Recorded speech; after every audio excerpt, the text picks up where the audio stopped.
stereo down here. Alright, fender removal on a 2014 Ford Escape. You have to pull this cowl right here because it's going to cover up this 10mm bolt up top. So you have a 10mm here, you have two 10mm mounted on this flat surface, one down here on the headlight that's currently missing, one on the interior of the fender. If you look through this hole, you'll be able to see it in there. Right there, you get up that through the wheel well. Wheel liners have to come out. And then two 10 mils down on the bottom down here. So if you come down here, you got two, one there, one here. You got one up top. The one down there is already out. The one on the headlight's already out. You got these two here.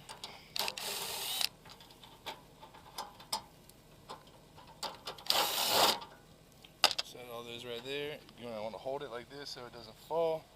Oop, that one's off. Once we take this guy out right here, careful of the hood hinge, because you're gonna slide it up over the top and remove. Nice.